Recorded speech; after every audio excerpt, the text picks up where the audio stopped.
E39 source, welcome back. Again today, 2002 E46 330xi sedan. It's a 10 of 01 build date, and we're going to be doing a DIY on the front differential fluid flush, or fluid change. And this is an XI, indicating four-wheel drive, and of course only your XI models will have both the transfer case as well as the front differential, which I was looking at the other day when I was working, and it may be a little bit difficult to get that top fill bolt out. But we are going to tackle that today. Again, using the same fluid that I used in the rear differential. It's this BMW Group Final Drive Gear Oil SAE 75W90. You can possibly see a part number on there, or this would be the part number right there on the bottom, if that'll focus, from ECS Tuning. It was about $18. So we'll be using that. I think the capacity is 0.7 liters. I have about a half in here, and then I did buy another one.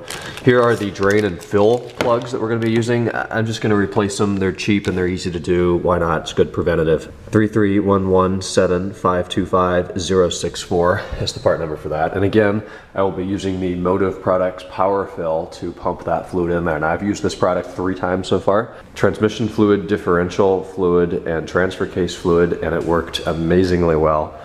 Really happy with that product, and plan on using it again today. So our first step is to realize that the transfer case, or I'm sorry, the front differential is pretty much right next to our oil pan, more so on the driver's side of the car. So we're going to want to be working at it from the front end. Now, we did upload a proper jacking procedure video a few days ago that is totally applicable to the E46 as well. But for those of you who may not have seen that, we're going to put our car in gear or park. Pull your emergency brake. It would be a good idea to chalk your wheels with bricks or wheel chocks or whatever you've got. Then we'll use the front jacking point underneath the car to raise the front of it up. We will need to remove one belly pan / splash shield, whatever you like to call that, and it will be the most forward piece.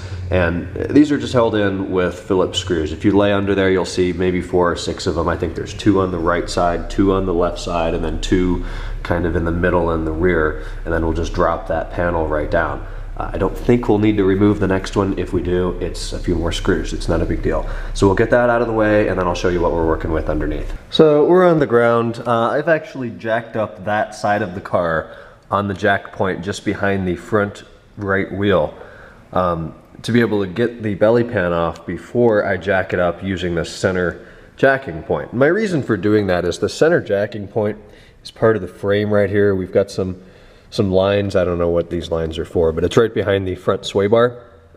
And with this piece of trim in the way, we can see there's a hole for it, but then you've sandwiched the trim up in here, and you'd have to remove the jack again. So I have it jacked up over there. I've got 2 stands on frame rails should the jack fail. But drop that down and push it out of the way. And I think we are going to have to remove this secondary piece, which is no big deal. As we can see, the front of it's already very loose. So we'll need to roll under there a little bit more and remove what I'm guessing to be 2 more Phillips head screws, one about there and one right over there by my jack. So we'll get those out of the way, so then we'll be able to see what we're working with. And while the car is still largely on the ground, at least the driver's side, I'm going to go ahead and say, let's break these lugs free on this wheel. They're 17 millimeters, should be down to about 90 pounds. Let's break those free, and just in case we need to remove that wheel. I was reading on a forum somewhere that it might be easier to get in there if the wheel's off. I don't know about that at all. But just in case we want to take that off when the front end's in the air, let's just break them free. Don't loosen them too much. So that rearmost, actually it's the center, but the rear one that we removed, that belly pan, is held up with 3 further Phillips head screws. They require about a counterclockwise quarter or half turn. They should stay in there, and then you'll just pull that down. After that, if you did what I did, you can go ahead and put your car back down on the ground. And stating the obvious, when we break these lugs free, which I'll tell you later if you really need to do, so watch the video in its entirety before going out in your garage and start wrenching, but wait till the car's back down on the ground and just get them broken free. Don't start to loosen things. We don't want to start destroying our hub up there. So It's back down on the ground. Those are loosened. Now we're going to use the center jack point. Put this thing up probably as high as your jack stands go, so you've got plenty of room. Then we'll get a stand here, one on the other side. Then we'll be able to roll under there, and I'll show you what bolts we're going to be messing with for the front diff. Just being thorough, that's what a good jack point looks like over here. That's just a leaf in the way. I like to use the back of the front stands and usually the front of the back stands. Doesn't probably really matter. I just like that a little bit better. Get the notch in the groove, you're good to go. Do the same on the other side. I'll show you what we're using as the front jack point.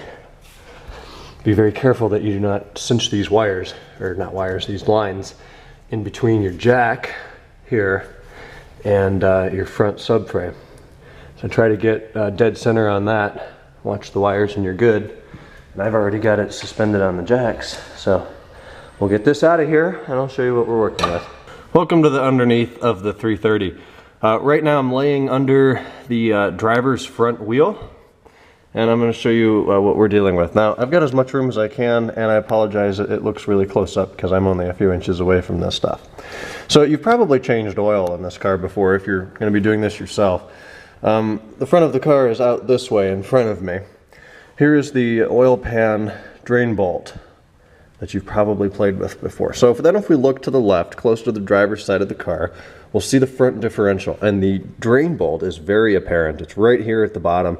It's the same bolt that we used in the back. It's that 14mm female bolt. So that'll be no problem. But of course, before we play with the drain bolt, we mess with the fill bolt. In case that gets stuck, we don't want to have a front diff with no fluid in it. And the fill bolt is unfortunately a little bit harder to get to. So here we have a frame rail. To the left of that, we have a lower control arm. So let's come up here. Here's the spline that goes out to the hub to turn the front wheels. And if we look on top of that, right there is the fill bolt. And it's the same 14mm. I can't really get any more light on it than that. And it's right here above my index finger. And we may have to get a little bit creative with getting to that. Now there's a couple different ways you could go, and I see now why people were saying that you might want to pull the front wheel. I'm going to say right now that I'm probably not going to. However, don't hold me to that, I may. I think I'm just going to be able to wedge my tool up in there, put that inside the bolts, and then be able to come out with maybe a 3-inch extension, and then I'll be able to put a breaker bar on it and run it down here, unless I want to come out on the other side of the control arm and have my breaker bar here. So let me find a setup that works for me, and I'll tell you what it was. Fill bolts right up there. So here's what I used. I had my 14mm male socket, as I'll continue to call it. I wedged that in there, tapped it in with a hammer just to break loose any corrosion actually on the inside of the bolt. And then I used a 6-inch extension, and I came out on the driver's side of the control arm, came all the way out with an 18-inch breaker bar, and then broke that bolt free. I removed the bolt. Since the car's at an angle, it started dripping out of the fill. So I've got my pan here and some shop towels that I had to clean up a little bit on the floor. But it does drip right down on top of the frame rail, so we're going to have to clean that up a little bit. And if you can tell, the color of my fluid is very brown, so somebody has changed this too.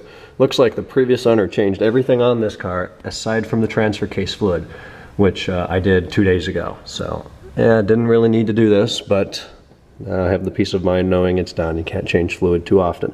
So now that we've got the drain or the fill bolt out of there, completely out of the way, we can go ahead, break the drain free, and then drain out maybe about a quart or a liter into the drain pan. Too easy. Same kind of bolt for the drain. Tapped the 14mm and again broke it free, turned it 5 times, drained it into the pan.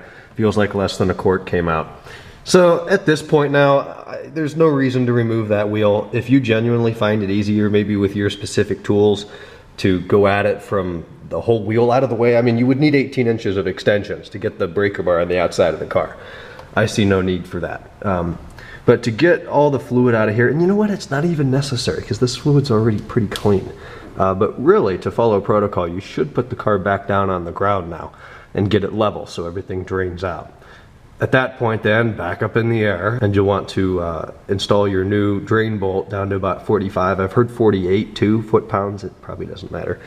Let's say 46.5 foot-pounds. And then we'll go in and pump fresh fluid in the top until it starts to run over. Then we would go back down on the ground, let it level out, back up in the air again, and and tighten that down. Now I think I'm going to skip the step of putting it down to let everything drain out, and only because it's already pretty clean fluid. If the fluid coming out of yours is original, and it likely is, and it's black, definitely put it down on the ground. Get every drop of that out. Wait until there's 5 or 10 seconds in between drips before you replace that drain bolt.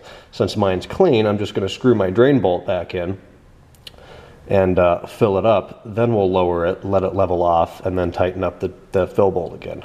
Hey, look at this. We got the wheel off the car. I understand now why people are saying that's a good idea, and I'm going to recommend it. When you are refilling, I put the car back down on the ground, and then I decided that really it should be topped off again. So I tried to fit under there. There's no way that was going to work. So I jacked it up a little bit until this wheel came off the ground. I pulled those studs out that I broke free before, moved the wheel out of the way, and check this out. We now have a beautiful view right there in the center of the screen of the fill bolt. So now you can take whatever method you're using to fill it. As I mentioned before, I'm using this guy, which is working beautifully. I did have to insert the little red nozzle there in the opposite way just to get enough length on it. Cram that in there, open the valve for an extra 3 seconds, and fill it up until it starts to run over like that. So I'll wait till that stream stops. I've got my pan right down there. Then I'll probably, actually I might be able to just put the fill bolt in from here with long enough extensions, and then we'll be done. So yeah, that's a really easy job. I was actually most worried about this just because that bolt's a little harder to get to, and it's really not. So a 6-inch plus a 3-inch extension on the end of my tool, which was about 3 inches long, yields the perfect amount of space to put the breaker bar on there and tighten that bolt down to 47 foot-pounds or so. So that completes the differential oil change. At this point we can jack the car back up, put the wheel on there, hand thread it, put it on the ground, torque your wheels down to, I believe it's 89 foot-pounds, clean up, and we're done. That was easy. Car's back down on the ground, everything's tightened up. I cleaned up the tools, and we're all set. That was a really easy job. So thanks for watching. If you have any questions, comments, concerns, leave a comment, send me an email, ryan@e39source.com, and I'll talk to you guys in a future video. Bye-bye.